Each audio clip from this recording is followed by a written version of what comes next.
የሆርሙዝ ቁማር የኢራን የመጨረሻው የኃይል ካርድ።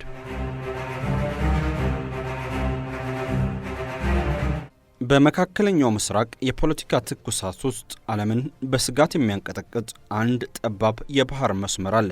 እሱም የሆርሙዝ ወሽመጥ ነው። ይህ ስትራቴጂካዊ የውሃ መስመር ለዓለም ኢኮኖሚ የደም ስር ሲሆን፣ ለኢራን ደግሞ ህልውናዋን የምታስጠብቅበት የመጨረሻው የኃይል ምንጭ ነው። በኢኮኖሚ ማዕቀብና በዲፕሎማሲያዊ ጫናዎች የተከበበችው ቴህራን ይህንን በየቀኑ በሚሊዮን የሚቆጠር በርሜል ነዳጅ የሚያልፍበትን ወሽመጥ እንደ ጋሻና እንደ ልዩ የጦር መሳሪያ ትጠቀምበታለች። ነገር ግን ጥያቄው ኢራን ከዓለም ሀያላን መንግስታት ጋር ወደ ከረረ ጦርነት ሊያስገባት የሚችለውን ይህንን ወሳኝ መስመር ለመዝጋት ለምን ደጋግማ ትዝታለች? ሁሉንም ነገራት ጭምር በሆርሙዝ ላይ ቁማር ለመጫወት የቆረጠችበት ሚስጥርስ ምንድን ነው? የዛሬው ዝግጅታችን የሆርሙዝ ወሽመጥ ለኢራን ያለውን ወሳኝ የፖለቲካና የኢኮኖሚ ጥቅም እንዲሁም ሀገሪቱ ሁሉንም ነገር አደጋ ላይ ጥላ የያዘችበትን አስገራሚ ምክንያቶች በጥልቀት ይተነትናል። እስከ ፍጻሜው አብራችሁን ቆዩ።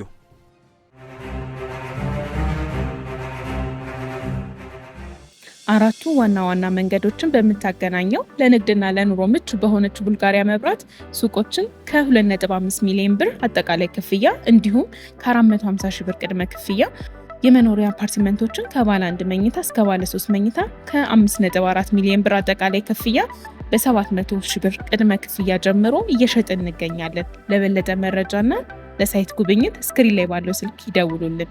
ሰመር ሪል ስቴት። ለ10 ቀናት ያክል ወሳኝ በሆነው የሆርሙዝ ጠባብ የባህር መስመር ቁጥጥር ዙሪያም ከአሜሪካ ጋር ጥቃቶችን ከተለዋወጡ በኋላም የኢራን መሪዎች 3 አማራጮች ያሏቸው ሊመስል ይችላል። ሆኖም አንዳቸውም ግልጽ የሆነ የድል ጎዳናን እያሳዩ አይደለም። የመጀመሪያው አማራጭ ዋሽንግተን የምትፈልገውን አብዛኛውን ነገር መቀበል ነው። በንግድ መርከቦች ላይ የሚደረጉ ጥቃቶችን በማቆም በሆርሙዝ ወሽመጥ በኩል ነፃና ደህንነቱ የተጠበቀ መተላለፊያን ማረጋገጥ፣ የኢራንን በከፍተኛ ደረጃ የበለጸገ የዩራኒየም ክምችት መተው ወይም መቀነስ፣ እናም በዓለም አቀፉ የኒኩሌር ተቆጣጣሪ ተቋም የሚደረጉ ጥልቅ ፍተሻዎችን መቀበል ናቸው። በምላሹ ቴህራን በኢራን ወደቦች ላይ የተጣለው የአሜሪካ የባህር ኃይል እገዳ እንዲያበቃም የማዕቀብ እፎይታ እንዲሰጣትናም ከተጨማሪ ጥቃቶች ጥበቃ እንዲደረግላት ትፈልጋለች። ይህ ምናልባት አነስተኛ ወጪ የሚጠይቅ አማራጭ ሊሆን ይችላል። ነገር ግን በፖለቲካው ረገድ በጣም ውድ የሆነው ነው። እውቅና ያገኘ የኢራን የአመራር ሚና ሳይረጋገጥ ሆርሙዝን እንደገና መክፈት ማለት አንዳንዶች በቴህራን ውስጥ ከጊዜ ወደ ጊዜም እንደ አዲስ እንደተገኘ መከላከያ የሚያዩትን ነገር አሳልፎ መስጠት ማለት ነው። ይህ መከላከያ አሁን ከኢራን ሚሳኤሎች ከቀጠናዊ ተላላኪዎቿም ወይም ከኒኩለር ፕሮግራሟ ይልቅ የበለጠ ውጤታማ መስሎ ሊታይም ይችላል።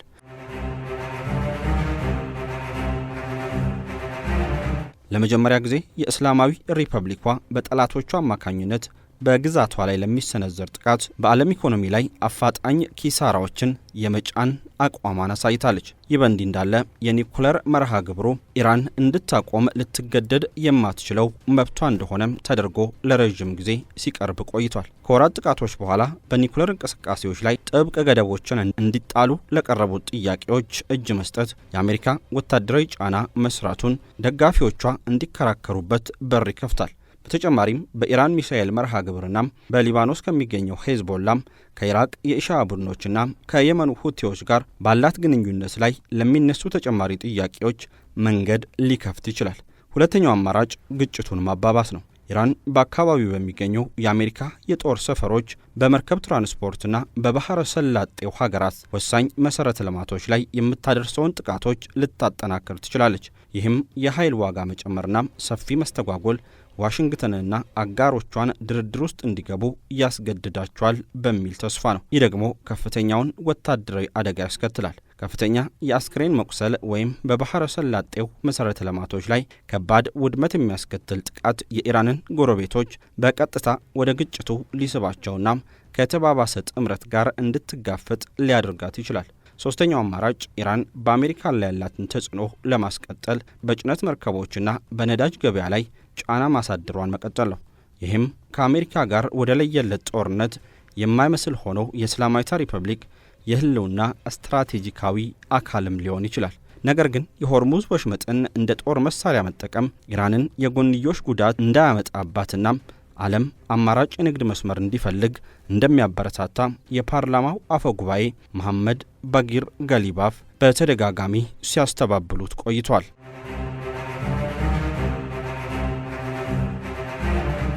ውሳኔዎችን እያሳለፈ ያለው ማን ነው?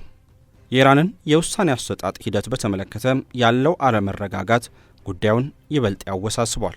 በየካቲት ወር በአሜሪካ እስራኤልና በኢራን መካከል በተቀሰቀሰው ጦርነት መጀመሪያ ላይ በተሰነዘረ ጥቃት ከተገደሉት በአያቶላ አሊ ሐሜኒ ስር በተመረጡ ፖለቲከኞች፣ በሃይማኖታዊ ተቋማትና የአብዮት ጥበቃ ኃይል መካከል የሚነሱ አለመግባባቶች በመጨረሻ እልባት የሚያገኙት በጠቅላይ መሪው ነበር። ከወራት ጦርነት በኋላና በሐሜኒ ልጅ በሞሽተባ አዲስ መሪነት ስር ያ የኃይል ሚዛን አሁንም ብዙም ግልጽ አይደለም። ፕሬዝዳንት መሱድ ፔዜሽኪያንና ዲፕሎማቶቻቸው ኢኮኖሚያዊ ጫናውን ለማቅለልና መረጋጋትን ለመመለስ ስምምነትን ሊመርጡ ይችላሉ። በሌላ በኩል በፓርላማ ውስጥ ያሉ አክራሪዎች፣ ተጽዕኖ ፈጣሪ ሆኑ ያልተመረጡ ተቋማትና ወግ አጥባቂ የሚዲያ አውታሮች ትልቅ ስምምነት ማድረግ የእስላማዊቷን ሪፐብሊክ ርዕዮተ ዓለማዊ መሰረት ሊያናጋና ዋና ደጋፊዎቻቸውን ሊያራርቅ ይችላል ብለው ሊሰጉ ይችላሉ። ትልቁ ጥያቄ የታጠቁ ኃይሎችን በተለይም የአብዮታዊ ጥበቃን IRGCን ይመለከታል። የኢራን የሚሳኤል ፕሮግራም፣ ቀጠናዊ ትብብሮችና የሆርሙዝ ወሽመጥ ላይ ያላትን ስትራቴጂካዊ ለአብዮታዊ ጥበቃ ተጽዕኖ ማዕከላዊ ናቸው። ሆኖም አዛዦች ውጥረትን በማባባስና በድርድሮች ላይ በሚተላለፉ ውሳኔዎች ላይ ምን ያክል ክብደት እንዳላቸው እስካሁን ግልጽ አይደለም። በቴህራን ፊት ለፊት የተደቀኑት ሶስቱ አማራጮች በሁሉም የስርዓቱ አካላት ላይ እኩል ዋጋን እያስከፈሉ ናቸው።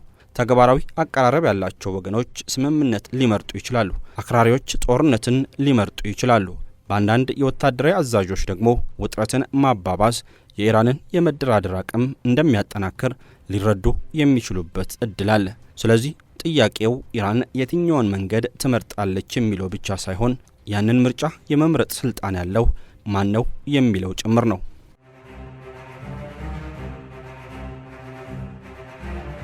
የኢራናውያን አስተያየት። የአመራሮቹ የጽናት ትርጉም ያንን መከራ እንዲቋቋሙ ከሚጠይቁት ተራ ህዝቦች እይታ በጣም የተለየ ነው። ኢራንና አሜሪካ የወታደራዊ ዘመቻዎችን ለማቆም የሆርሙዝ ወሽመጥን ለመክፈትና በሚቀጥሉት 60 ቀናት ውስጥ ጦርነቱን ሙሉ ለሙሉ የሚያቆም ስምምነት ላይ ለመድረስ ባለፈው ሰኔ ወር ላይ የጋራ መግባቢያ ሰነድ ተፈራርመው ነበር። ነገር ግን ስምምነቱ በተፈረመ በሶስተኛው ሳምንት በሆርሙዝ ወሽመጥ ላይ በደረሱ የኢራን ጥቃቶችና የአሜሪካ የአጸፋ የአየር ድብደባዎች ምክንያት የአሜሪካው ፕሬዝዳንት ዶናልድ ትራምፕ የተኩስ አቁም ስምምነቱ ማክተሙን አወጁ። አንዲት በኢራን የምትኖር ሴት ለቢቢሲ ፔርዥያ እንደተናገረችው ውጊያው እንደገና ሲቀሰቀስ እጅጉን አዝናለች። ይህ የመግባቢያ ሰነድ ሁለቱም ወገኖች የቀሩትን አለመግባባቶች ፈተው መረጋጋትን ለመመለስ ጊዜ ይሰጣቸዋል ብላም ተስፋ አድርጋ ነበር። አሁን ግን የመሰረተ ልማት መውደምን እንዲሁም የሲቪሎችና የወታደሮችን ሞት እየተመለከተች ነው። ለዚህ አጥፊ ፖሊሲ በኢራን ስርዓት ውስጥ ያሉ ጠንካራ አቋም ያላቸው ወገኖች ተጠያቂ የምታደርግ ሲሆን፣ በሌላ በኩል ደግሞ ጦርነትን የሚያበረታቱ የውጭ አገር ተቃዋሚዎችን ትኮንናለች። ሌላኛዋ በቴህራን የምትኖር ሴት ደግሞ ትሰራበት የነበረው የውጭ ንግድ ኩባንያ በመዘጋቱ የዶክትሬት ዲግሪና የ17 ዓመት የሥራ ልምድ ቢኖራትም ለ4 ወራት ያክል ሥራ ፈታ መቆየቷን ገልጻለች። ማንም ሰው ምን እንደሚፈጠር ስለማያውቅ አዲስ ሰራተኛ አይቀጥርም ስትል ተናግራለች። በከፍተኛ ሁኔታ እየጨመረ የመጣውን የእቃዎችን ዋጋ፣ የኃይልና የውሃ መቆራረጥን፣ የሌብነት መስፋፋትና አልፎ አልፎ በምሽት የሚሰማውን የተኩስ ድምፅ ትገልጻለች። አሁን ላይ ግን በከተማ ውስጥ የምታደርገውን የጉዞ እንቅስቃሴም ለመገደብ ተገዳለች። እነዚህ አስተያየቶች ወደ አንድ ወጥ የፖለቲካ መደምደሚያ የሚያመሩ አይደለም። የውጭ ጥቃቶች የእስላማዊት ሪፐብሊክ ተቃዋሚዎች በሆኑት ዘንድ በአሜሪካና በእስራኤል ላይ ቁጣን ሊቀሰቅሱ ይችላሉ። ነገር ግን ህዝቡ በመቋቋም ስም ማለቂያ የሌለው መከራን እንዲታገስ የመጠየቅን አቅም ውስንነቱን ያሳያሉ። የተከበራችሁ ውድ ቤተሰቦቻችን ለዛሬ ወደ እናንተ ያደረስነው ጥንቅር በዚህ ይጠናቋል። ሰናይ ጊዜ። አራቱ ዋና ዋና መንገዶችን በምታገናኘው ለንግድና ለኑሮ ምቹ በሆነች ቡልጋሪያ መብራት ሱቆችን ከ2.5 ሚሊዮን ብር አጠቃላይ ክፍያ እንዲሁም ከ450 ሺህ ብር ቅድመ ክፍያ፣ የመኖሪያ አፓርትመንቶችን ከባለ 1 መኝታ እስከ ባለ 3 መኝታ ከ5.4 ሚሊዮን ብር አጠቃላይ ክፍያ በ700 ሺህ ብር ቅድመ ክፍያ ጀምሮ እየሸጥን እንገኛለን። ለበለጠ መረጃና ለሳይት ጉብኝት ስክሪን ላይ ባለው ስልክ ይደውሉልን። ሰመር ሪል ስቴት